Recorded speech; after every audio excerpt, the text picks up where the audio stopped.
Okay, so let me get this straight.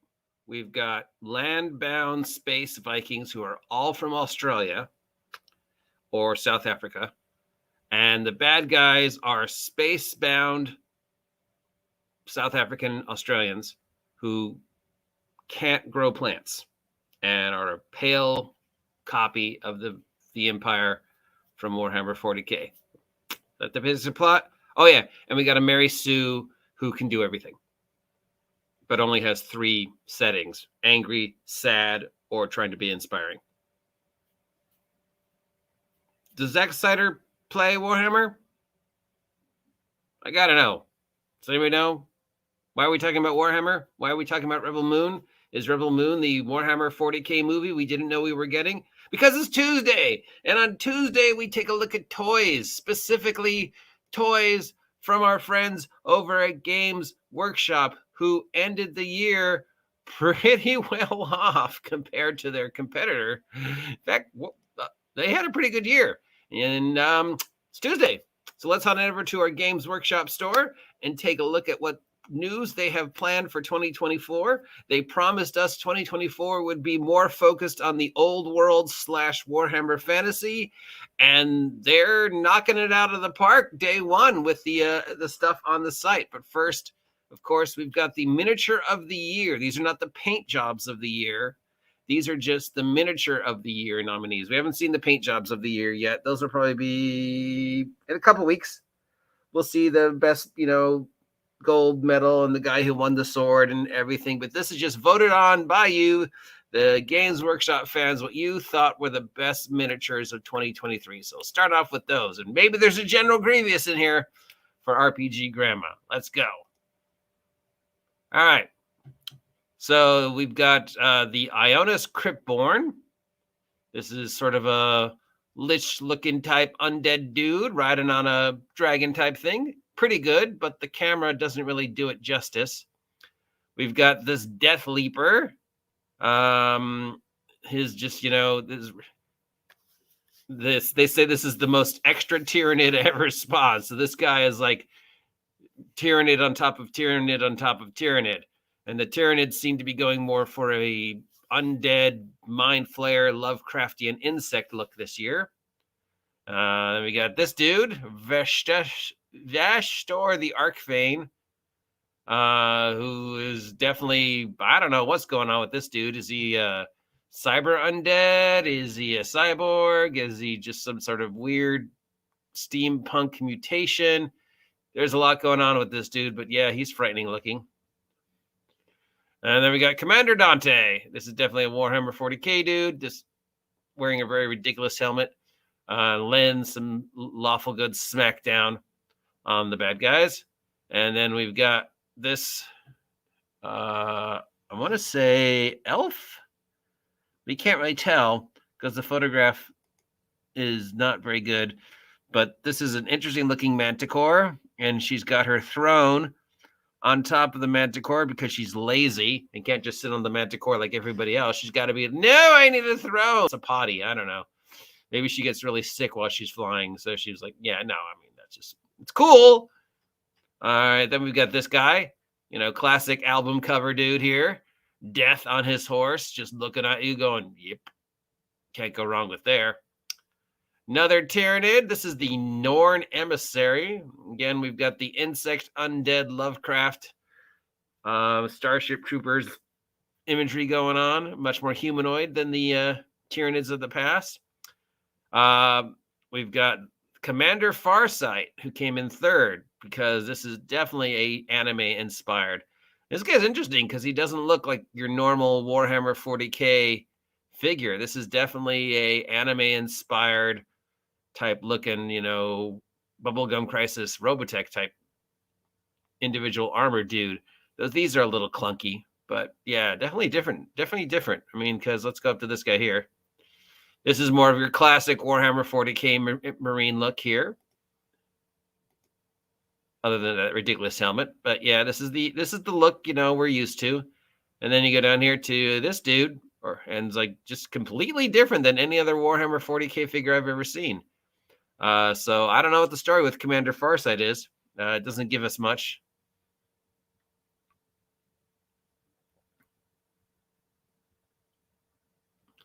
Then we've got this Angorn, who's, definitely a Barlog Orcus looking dude. If I needed a figure for Orcus in my D&D game, I'd try and get this one. If I couldn't get the other Orcus figure, this guy just is badass. I can definitely see why he won.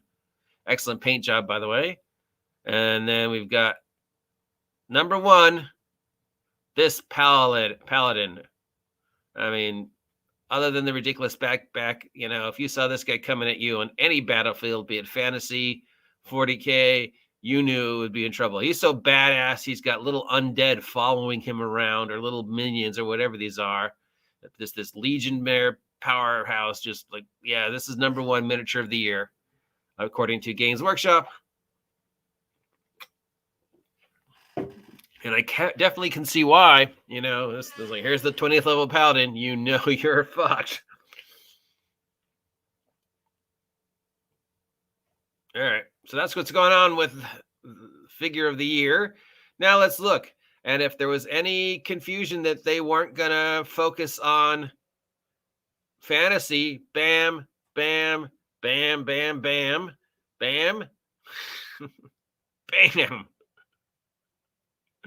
They're definitely starting the year strong with a focus on fantasy. So from left to right, we've got right off, very first thing this week is a roundtable about discussing the lore for the old world, bringing it up to 2024 with all the new rules and changes and all the plans they have for 2024, the year of the old world / 40K fantasy, or at least January, until they maybe change their mind. So, and this looks like the calendar, what we can expect from the things. So we've got the usual stuff. We've got the Kingdom of Bertonia, the Empire of Men, Dwarves, Elves, and more Elves. Then on the bad guy side, we've got the Undead, the Beastmen, the Orcs, and the Chaos Lords. So pretty much the guys we're used to. And yeah, a lot of perspective artwork and what we can expect, interviews and discussing. If you really want to read about the mindset of the people who are creating this year's fantasy old world stuff and the look and feel and what's going on, look at this picture right here. He's like, "Yeah, who dropped that? You. What is this? Why would you bring me this goat head?" The king's like, "I don't get it. It's a goat head." And everybody's also like, "Oh my God, he killed a goat." It's, yeah, I don't know. Some coats of arms, the breakdown of the phases. So just everything you need to know, your introductory primer to Warhammer 40K's fantasy cousin, Warhammer the Old World / Warhammer Fantasy, where it all began. And then here's the first look at some of the good guys. Here's the Bretonnians. Here's our Paladin commander on his Pegasi, unicorn, whatever you want to call this thing. Here's our knights. Yes, let's choose the one color that is going to make us look the worst in combat. We're all wearing white. Not only will we be dirty, but we all look like targets. Yes, whose idea was this? Not using the spruces. That's interesting. Just the standard plastic layout for the figures. Whatever happened to the spruces? I guess they were too expensive. Or the magnets. Remember they were talking about, we're going to use magnets now and make it more interchangeable. I guess those are just too expensive. Here's another paint job of our dude on his warhorse, paladin-y all stuff. And here's our knights again. So there's our good guys. First look at the good guys. Here's a learn to play video if you don't know how to play fantasy battles yet. And it focuses on our bad guys, the undead. Just here's our undead lich riding his undead dragon, laying some undead smackdown.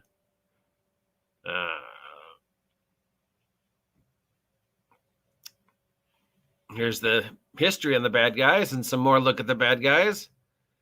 At least one of the bad guys, the Tomb Kings, aka the undead horde with a vaguely Egyptian theme.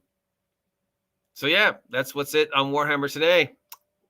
Mainly the focus for the beginning of the year is Warhammer the Old World / Warhammer Fantasy. Now we're going to start. We've got the pre-orders for next week, what we can expect for next week. What we can expect for the Horus Heresy next week. Here's the year in review. Warhammer year in review. January's figure was this Death Knight. February's figure was our dude Orcus. March's figure was these guys. It looks like March had a lot of cool figures, excluding this anime dude. April, wow, just a lot of going on with this guy, and he's got some friends behind him. May, what the fuck is that? I guess that's a space thing. And some paladins and some just June. Yeah, a guy riding a lizard, and then Tyrannid. July, undead. August, big stompy mechs and a rattling spellcaster. September, got this orc. Nobody would, why would the bright yellow? Why bright yellow? No. Why don't you just walk around with a giant target on your chest, Robin? Some more Tyranids. October, we had some spookiness, and I guess it's supposed to be some underwater lady going on here because there's jellyfish, though her uniform does not make sense if she's an underwater-based character because, yeah, we got this little demon chick here. November brought us the woman who's riding on her manticore with a throne because I don't know. And then we ended the year with, there he is. There's General Grievous. We knew we couldn't get away without seeing him at least once, and a vampire. So these are the figures, the monthly figures. They come out every month. So that goes to sort of what they were thinking figure-wise and story-wise in 2023. And then we can go to see what they're pre-ordering for 2024. That we've already seen that. That's an old, let's see, maybe in this one. So yeah, definitely, again, we're focusing on Warhammer, the Old World, Warhammer Fantasy. We've got the main units coming out, how to run, how to play, the stories, everything you need to know about the Warhammer Old World / Warhammer Fantasy, whatever you want to call it. So it's a great time to be a D&D-er too, because, these also always make great figs for D&D, if you don't mind putting them together, because it looks like they're still doing that. I seem to recall that there was a lot of talk. Wait, has this guy got 3 arms? No, he's got things hanging from his back, which I guess is dumb. No, interesting. We're not stealing Egyptian mythology because that'd be racial appropriation. Our guys just have a vaguely desert-based look to them. Yeah, just wow. I don't know who this dude is, but he's just wow. It's interesting. Yeah, just some great looking figures coming out. Great time to, be a Warhammer fantasy player or a D&D player to pick these guys up and make them bad guys in your fantasy game if you don't mind putting them together and painting them. Yeah. So I'm still early in the year, but looks like they're using the same tech they've always been using for figures. So that's kind of sad, I mean, with all the advancements and technology and tool and die, what happened to the spruces? What happened to the magnet figures? What happened to the pre-built figures? What happened to figures that were going to be easy to put together for people with little teeny hands or big, ugly sausage fingers like me? I guess they're just keeping them the old way. If you got the skill, you've got the skill. And if you don't, practice until you get the skill. Or you don't care and your figure's just like globs of paint and glue, like mine were.